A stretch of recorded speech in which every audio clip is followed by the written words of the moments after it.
everyone, this is Juanita Kapp from Meticulous Moments, guys. 2024 has been amazing. It's been a roller coaster, but in a good way. There's so many things happening. We are in season 3, and I just want to say thank you to each and every single person that I've had the honor to interview, everyone that's part of the Meticulous Moments family, the Meticulous Martial Arts Mastermind family. You are valued, and we appreciate your support.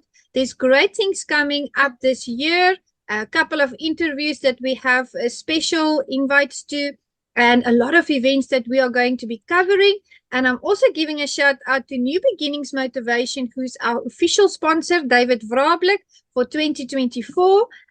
This year, we're talking about new beginnings because we all sometimes need a fresh start. And it's very important that we realize the power of new beginnings. Now, today I have my wonderful friend here who has agreed to this interview, Robert Parham. I hope I pronounced that correctly. I feel very welcome, Robert. Thank you. Thank you for having me. Pleasure to be here. You are so welcome. Thank you so much. Where are you streaming from? I'm in Tyler, Texas. I'm in Oakland, California. Okay, well, I saw on your profile that you are originally from New Jersey and that you are in California, I believe. So tell me, how did you go all the way from the east to the west? Well, as a youth, I was born in New York, raised in New Jersey. I joined the Air Force, and the Air Force took me to Mississippi, where I was stationed for 20 years. Wow. And when the hurricane came through and blew everything away, at the time when I was married, we decided to move to California. So here I am. Fantastic, fantastic. So you've had the best of both. I have a lot of friends in New Jersey, and I also have a lot of friends in California and all over the States. But, you know, the journey that we take is so important. And I want to talk about your journey today because you inspire a lot of people through the things that you do. I know you're an actor, a producer, a director. You're also an author, and we're going to talk about your book. But tell me about your journey in your early years. How did you get to what you are doing today? Oh, wow. To make a short story long, I grew up watching martial arts movies. I was a big fan of martial arts movies.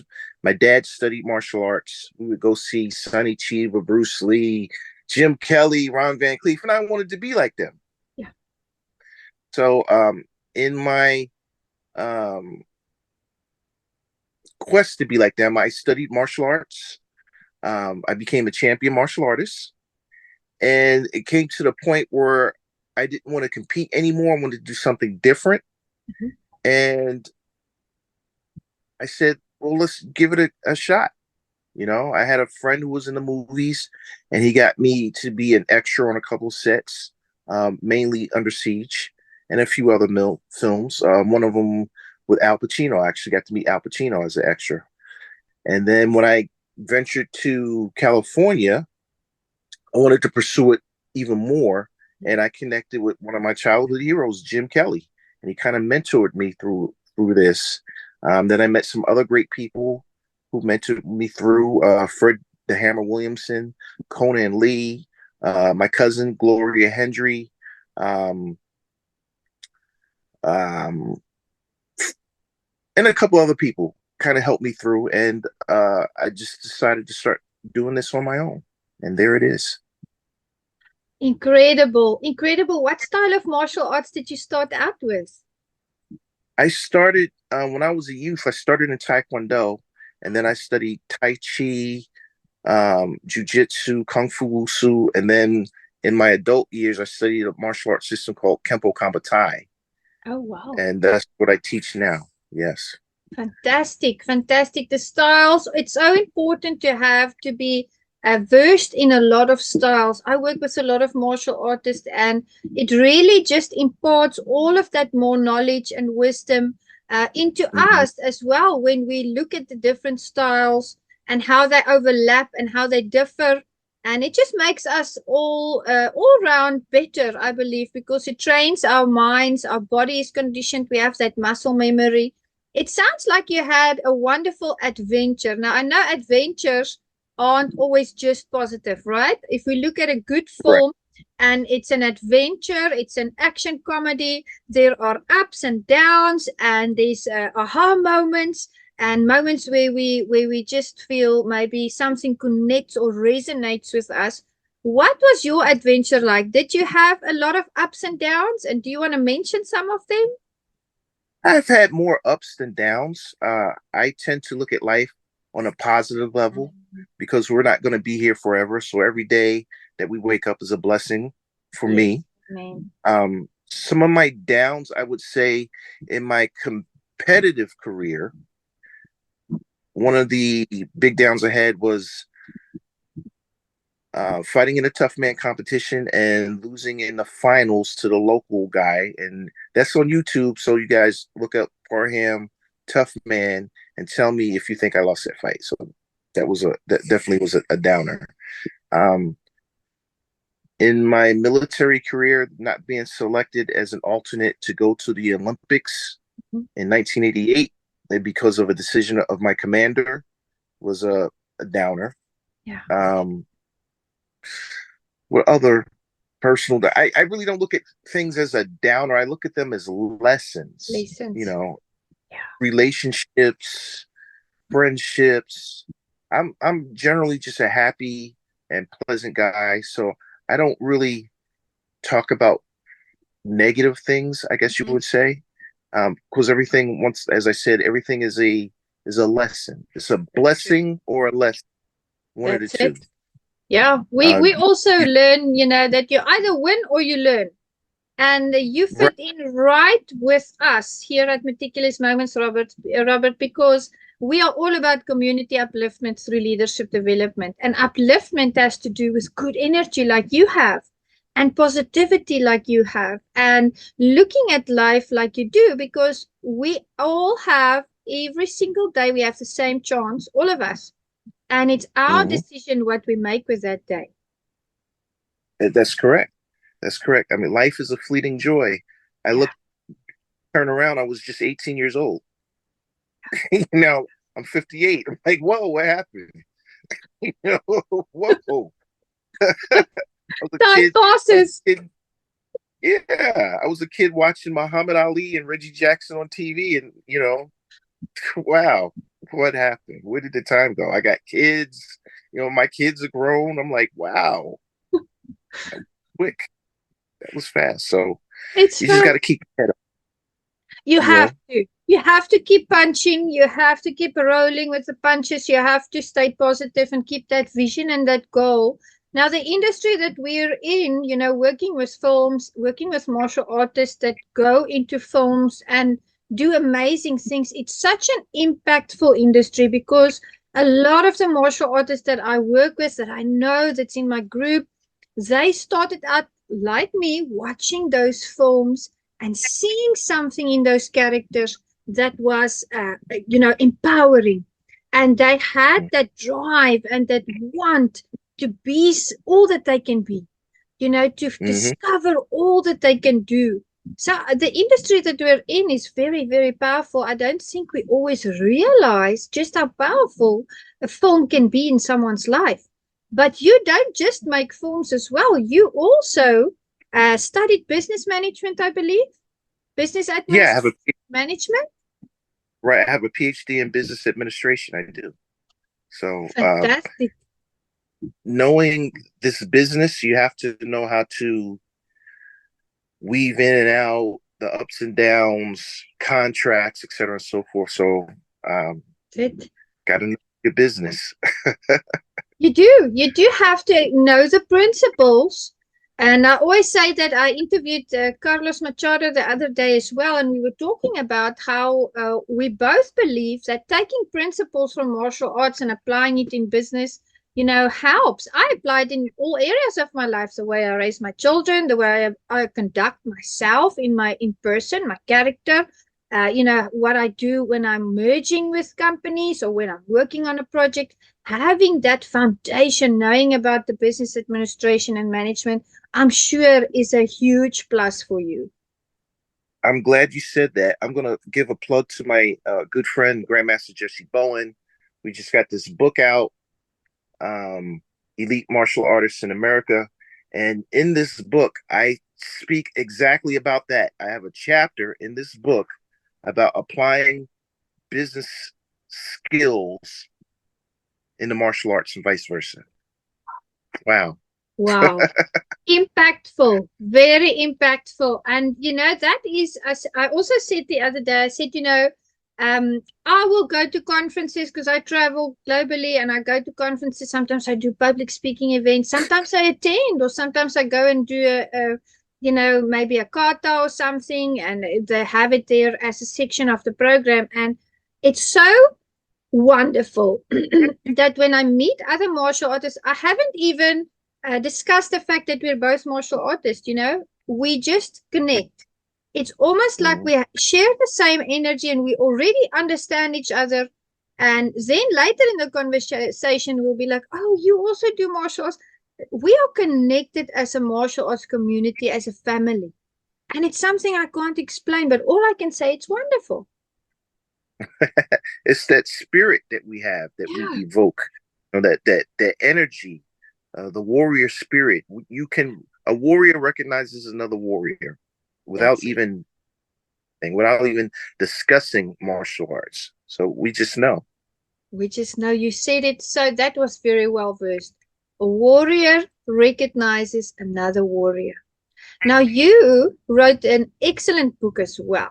And I actually wrote down the title, The Art of Micro-Budget Filmmaking from Concept to Screen. Would you like to tell the audience just a few tidbits about it so they can go and look for your book and get a copy for themselves? What is that all about? So it's basically how to make a micro-budget movie. People think that you need millions and hundreds of thousands of dollars to make a movie. And if you can, that's great. That's great if you can. You have to look at your ROI if you do that. So if I make a movie for $1 million, how am I going to get that $1 million back and add to it? Thus, let's talk about making movies under the $50,000 threshold, maybe even $20,000. How do we raise the money? How do we write a script? Where do we get ideas from? How do we cast? How do we get known actors and actresses in our film? How do we get distribution? So that's what that book covers. A lot of that. Fantastic. That's fantastic, because return on investment, ROI, has to do with your distribution. And I know there's a lot of people out there that have 90 pages, 90-minute films, let's say a minute a page, and they want $1 million to make that film, and it's not necessary to have that $1 million. So guys, if you're an upcoming script writer, if you're busy with your project, make sure, I'm going to make the details available from Robert, how to purchase his book. We'll put it in the post as well. Read that book. Educate yourself and learn from all the knowledge that he's gathered over the years, because when we are versed in what we do, and that's something I see in the martial arts community as well, we want to pay it forward. And that's, I believe, what you are doing with your book. You are educating people, and from that, more amazing films will follow and more impact will be made. Exactly. And the book only costs $1. So I'm not trying to rip anybody off. I'm giving you my life experiences for $1. That's fantastic. Guys, you have to get your copies. That's absolutely fantastic. How do they get a hold of it? I'm going to put it, is it on Kindle or Amazon? No, you email me, you cash app me, email me, and I'll send it to you. That simple. Easy as that. So we're definitely going to do that. The audience is going to support you in that, Robert. It's a worthy cause, and a lot of people that are out there that are doing this, I believe they are history makers. I believe we are here to leave a legacy. I want someone one day to look back and say, I knew Juanita Kapp, and I know she was doing this and this and this, and I remember that she interviewed me or she met me at an event, and this is the conversation. We want to leave a legacy. I believe that's what you're doing as well. Well, what I want to do is pass on my knowledge. When it's my turn, this earth, what good is all of the knowledge that I've gained here to go with me and not share it with somebody? Because somebody can take it to another height. Someone else can benefit There's no reason for me to be stingy uh, with my knowledge. No reason at all. That's the truth. That's the truth. I was a pastor for 15 years, Robert, and I heard this sermon. I forget who the speaker or the minister was, but he said, givers are makers and takers are breakers. And that left an impression on me. And I decided to always make sure when I do something to give of myself, of my knowledge, of the things that I learn. And that's exactly what you are doing here. Now, tell the audience, I saw that you also posted something on, I think it was Ron Van Clief. Ron Van Clief? Hmm. Yes. Hmm. Would you tell the audience a little bit about that story in a nutshell? Um, I post a lot of things about Ron Van Cleef because he's one of my mentors. And so, to be a little more specific, I don't know exactly what you mean. Perhaps it was about his thing in the news Yes. where right, they interviewed him on the news a few weeks ago because he's such inspiration. Yeah. He is 80 plus, still active in the martial arts. He still participates in jiu-jitsu tournaments. Wow. He's still looking forward his black belt, works with Carlos Machado. He is absolutely amazing. Doesn't have an ounce of fat on him. He's just all muscle. I had the fortunate um, time to work with him on a movie. What's it like working on a movie with one of the heroes that you admired growing up? That's just like, wow. So he's a great guy. I love him to death. I absolutely love Ron Van Cleef. He shows, that tenacity can really bring you to any place. The dedication. And martial arts is a journey, it's a lifelong journey. It's something that Mm. becomes your life. It's not something that you do a part of your life and then you go back to your life and then you go to class and that's a separate section of your life. It really becomes everything. The way you see the world, the way you work with people, the way your worldview is structured. And he has that tenacity and that drive. And he's still going at 80, guys. And a lot of people have asked me before. I started late in life with martial arts, a decade ago now, but later in life. And, a lot of people think you have to start when you're a youngster. That's not true. You can start at any age. And believe me, and Robert, when we say, you're not going to want to stop. You're going to want to continue with martial arts forever. Right. Because martial arts is a lot of people still have the misnomer that martial arts is just a physical practice. Yeah. But it's not. It's a mental practice. It's a spiritual practice. It's a very insightful. You get to see who you are and where you fit in this world and what you can do for other people. People who just don't understand. They see I guess you would say, the gratuitous violence in movies and TV, and that's just for show. That's just to, get your dollars so that the studios can benefit from it. But martial arts is so much deeper than that. So much deeper. So much deeper. And martial artists are very calm individuals. We have the skills, but we walk away from the fight. We try to sort it out and talk it through. Exactly. There's a saying that a good martial artist knows how to hurt someone in about 30 in a fight, about 30 seconds. But a great martial artist knows how to heal people. Beautiful. And so that's what my personal journey in this is trying to heal people, not necessarily put your hands on people and heal them. Oh God. But heal them spiritually, heal them mentally, do what I can to create peace and cohesion amongst the masses. That's the truth. That's the truth, because we're called to live in peace. And we live in a very broken world, very violent world, all these things happening. Mm-hmm. And, I think the martial arts community signifies hope. It signifies that there's a better tomorrow and that anyone can turn a negative into a positive. I've seen some amazing stories of people, how they changed and transformed after doing martial arts and how it just really affected every single person around them. Because it does. It circles out. It circles through. Right. The ripple effect. the ripple effect. If you're not into martial arts, read about it, study about it, join a martial arts school or club. I'm just a big advocate of it. Yeah. My cousin, Gloria Hendry, is a huge advocate of it. She feels like I feel that martial arts should be taught in schools here in America, like they do in Asia. Yeah. So that, because it's hard to fix a broken child. Once you're a broken child, you kind of carry that with you into your adulthood, and it affects other people and things that you do, et cetera, and so forth. But if we can teach our children, if we can instill in our children about respect and honor and integrity while they're young through the martial arts, that's something that they will carry, and we can make a better world doing that. I agree with you wholeheartedly. Can you imagine what society would look like if we instill that beautiful heart, that character, teaching them all the valuable morals and values?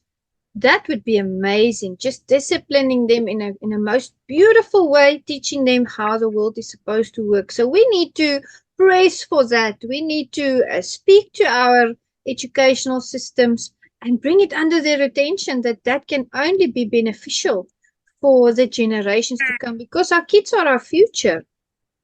Right. But, once again, I think Chuck Norris was successful at it for a while, but our education system here sees martial arts as a tool for violence, and they just can't see past that. So hopefully, maybe in the future, some generations down, it could be a reality.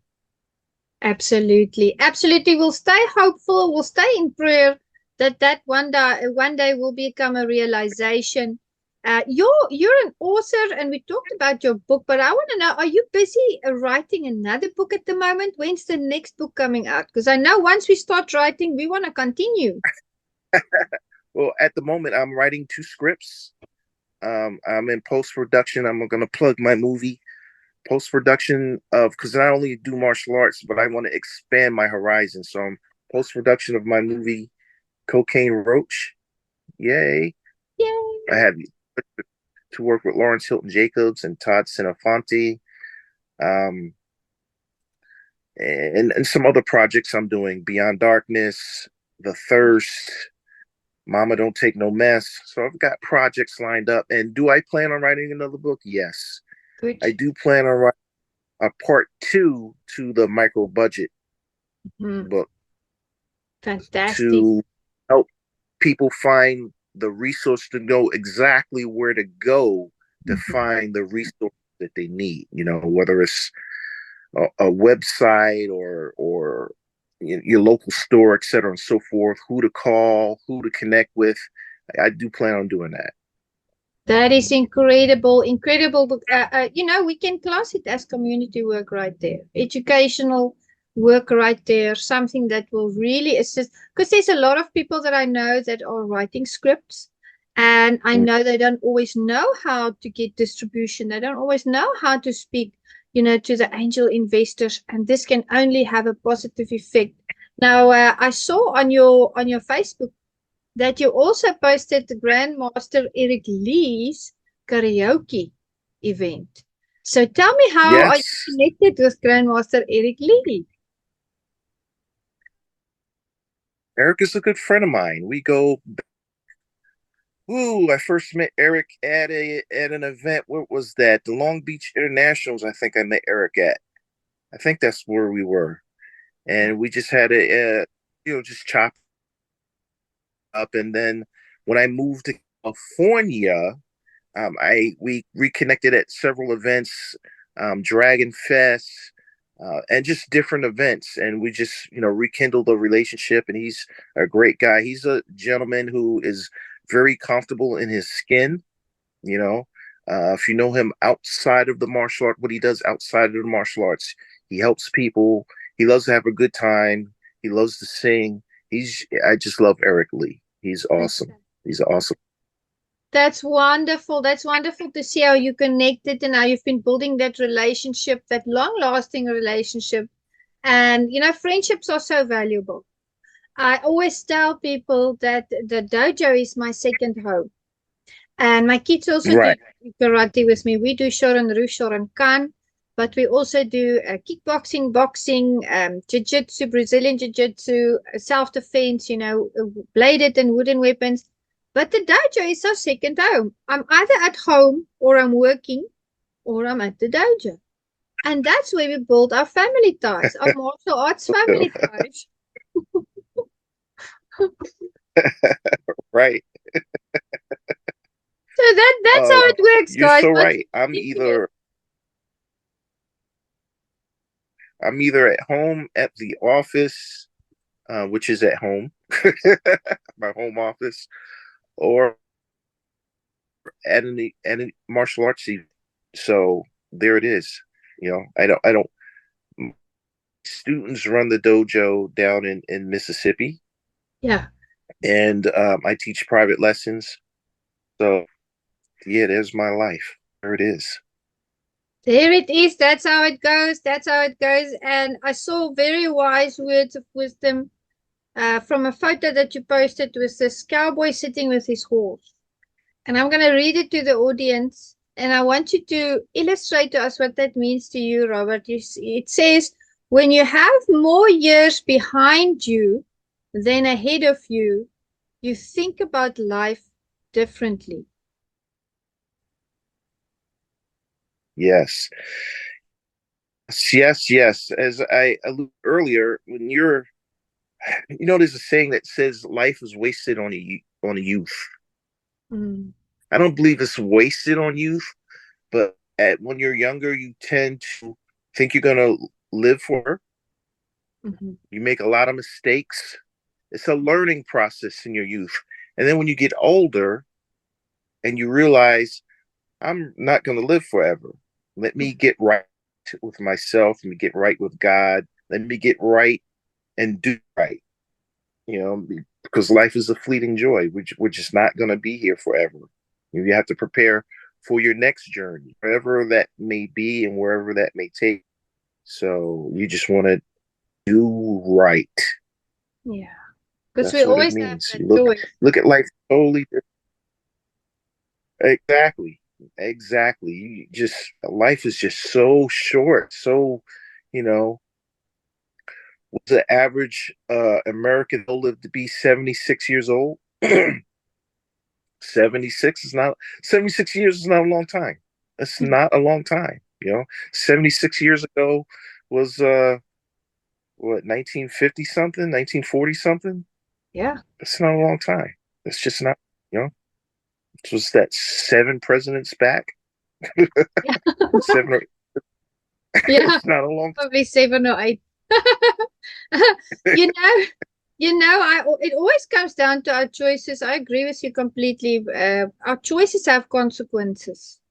time. And Right. I've tried in my life to make sure to rather mull something over in my mind before making a choice, just to make sure I make the right choice. Because if there's one thing that I saw in the ministry is that a lot of bad choices give bad results, right? That's kind of obvious. Right. And I always tell people the choices we make today is the life that we live tomorrow. It's up to us to shape tomorrow. So what choices are we making today? Are we doing good, or are we going to bring harm to our loved ones, to our family, our friends with this choice that we are making? Because there's always a repercussion to it. So if we stop Right. and we take a step back and think about it, will we make different choices? You know, as you said, your choice, good or bad, does have repercussions on your friends, your family, how you live, your health, your wealth. Eating all kinds of junk food in your youth may give you health problems in your older years. That's it. That's just, yeah. Um, so you have to, every choice has a consequence and everything has a reason for being or doing. And we may not know that Yeah. immediately, or we may never know why, Yes. but you have to accept the consequences of your choices. You know, God knows I've made some really great choices in my life. God knows I've made some really bad choices in my life, right? But here I am. Here I am. And I have accepted that. And you Yes. just want to move forward, and you want to move forward on good foot, as James Brown would say. You That's it. to try to negate as many bad choices as you can. You know, with all the wisdom that you have, that one has as they grow older, you still make some bad choices. You Mm. know, whether it's a purchase or a decision or whatever, you're still going to make some bad choices, but you want to minimize them. Yeah. You know, wisdom teaches you to minimize bad choices. So, Apologies, it just went off. You're muted. Sorry, I think the system muted you. there you go. All right. There we There you go. go. I'll just cut this piece out. I'll just cut that piece out. But I agree completely with what you said. You know, we have to really we have to be present in the moment when we make those choices. I think what really keeps people from making good choices these days is there's so many external influences. There's so many things Right. coming at us at life. You know, we've got all these things, all these variables, moving parts all the time. And then we have to make a decision in the spur of the moment and we make the wrong one. And you know what I found martial arts to help me with is it helped me to focus, be present in the moment. And I remember Mm-hmm. Mike Yoshi telling me many, many years ago, I was working for a big international company and it was almost 24/7. You know, it could be any time of the day. So I was lacking sleep and it never kept me from training. I still went to training, didn't matter how tired I was. But he took me one day and he spoke to me there at the dojo and he said, you know, when you enter this door, because I think he saw me being like kind of scattered that day. He said, when you enter this door, he says you leave you leave whatever happened before now. He said you leave it at the door. This is your time, and you are going to focus on what we are doing here because none of that matters in here. You are going to be Right. present in this moment. And I started practicing that many years ago. And I mean, the whole world could fall apart, Robert. If I stepped into that dojo after that day, my focus was on what we were doing that day. Didn't think about anything else. And you know what's the wonderful part of it all? The moment I left, I kind of had that clarity each and every time that showed me whatever I thought was that bad wasn't really that bad. I was just caught up in the hype, in the rush, and I could deal with Right. it so much better. Right. You can see through the clouds, so to That's speak. it. You got to have that clarity. When you're in the moment, things that worry you, things that bother you at the end of the day Mm-hmm. are really not going to make a difference in your life because there's not a lot that you can do about it but move forward. What happened yesterday. Yeah. And then you turn around, it happened a year ago, it happened 10 years ago. Leave it there. Leave it Yes. there. Don't carry that burden of worry on your shoulders Mm-hmm. because it impedes one's growth. It Yes. impedes the ability to make great choices. You know, it impedes your ability to function on a high level. Mm-hmm. So I That's I it. I I personally, as a journey I had to take, and personally, I don't worry about a lot of things. I really don't. It is what it is. You know, Yes. it is what it is, and I just do the best that I can in my ability. That's That's all you it. can do. That's it. Because at the end of the day, and that's something I say very often, I say it very often, it is what it is. Because I Hmm. know I can only be the best me. I can only Right, be the best person that I am. I can do whatever I can do to the best of my ability. And that helps me to see through the smoke and mirrors. You know, right, do not be bothered by the little things. right. That's right. That's so right. Little things, though, they do add up if you don't put a kibish on it. Yeah, Yeah, you they just do. have to pay attention to what you do. It's like Mm-hmm. the rock in the shoe when you're trying to climb a mountain. But if you take the rock out your shoe, you won't have a problem. So the That's little things you nip in the bud and you press on. You know, do the best you can and press on. Just live life. You know, like so many people that I know that I have been friends with, and they're gone. it. Mm. They're gone. Life is too short Yeah. to worry, to argue, to fuss, to fight, over things that really don't have any meaning at the end of the day. They really don't. If you loan somebody $10 and you're mad because they didn't pay you back, well, I mean, you're gonna get more money in your life. you know, Money comes, money goes. That's it. It's It's just a the way it tool. is.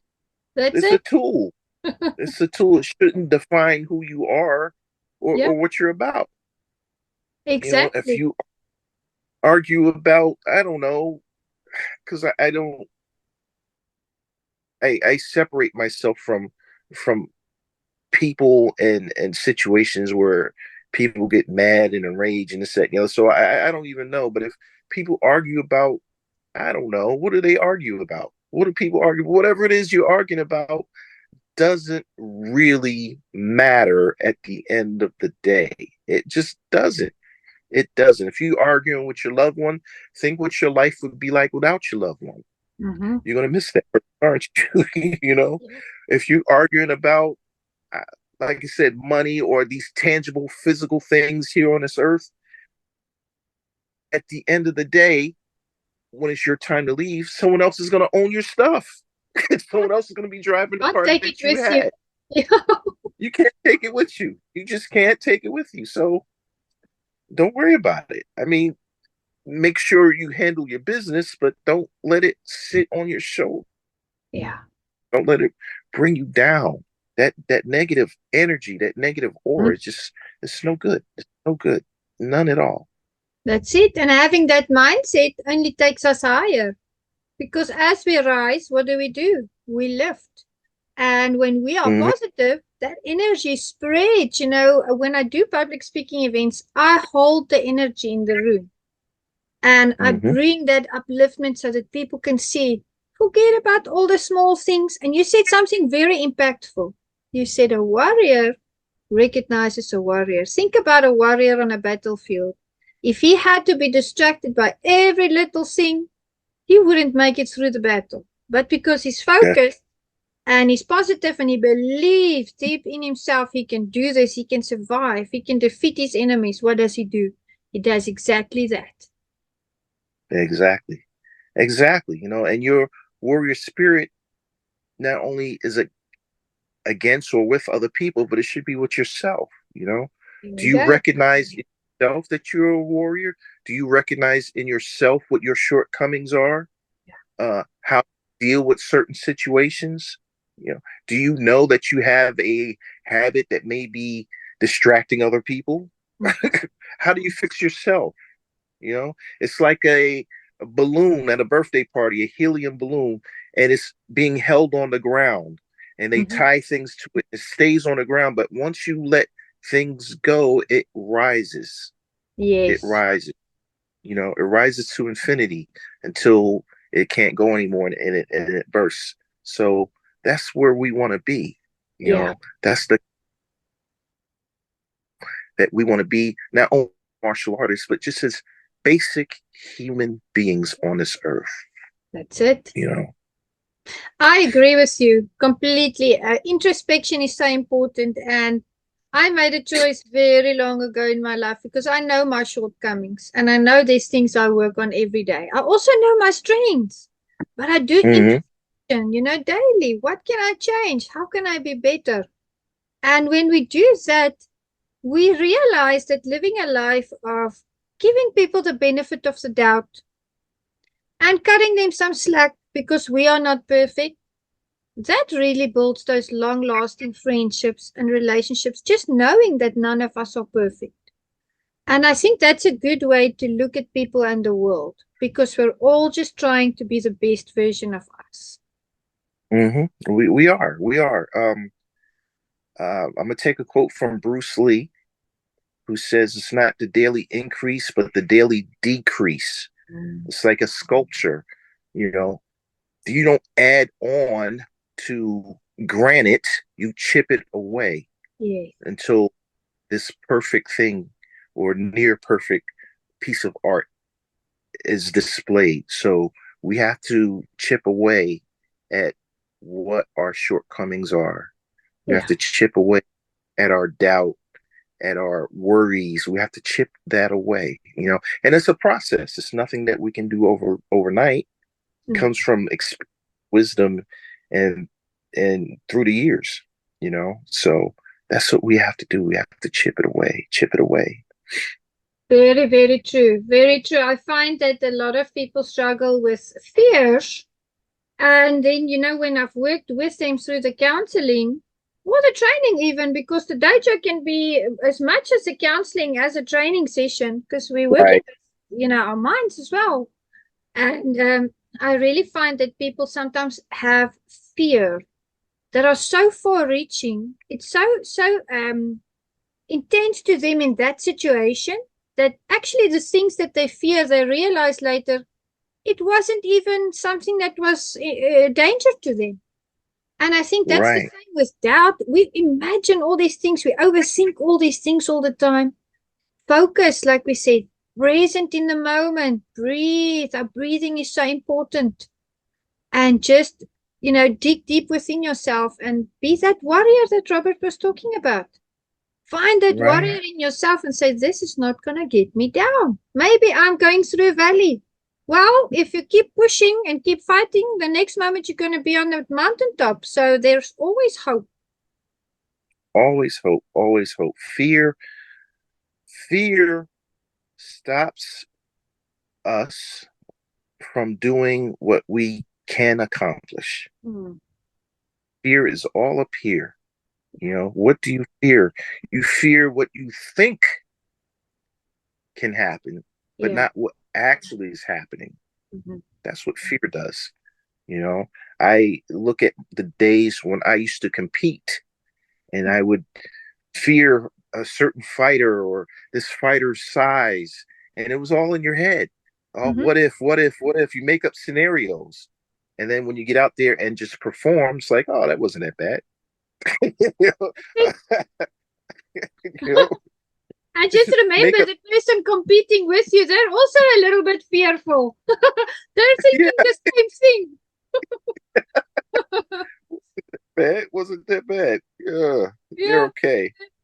You're okay. You made it. You know, we've all felt that. I know before big tournaments and things, you never get rid of that adrenaline and that feeling of, you know, what to expect, especially when you're competing and fighting. But it's been a lovely session with you, Robert. Thank you so much for becoming a part of the Meticulous Moments family for this interview. And I want to ask you a final question before we end. What words of wisdom would you leave with the audience today? What words of wisdom?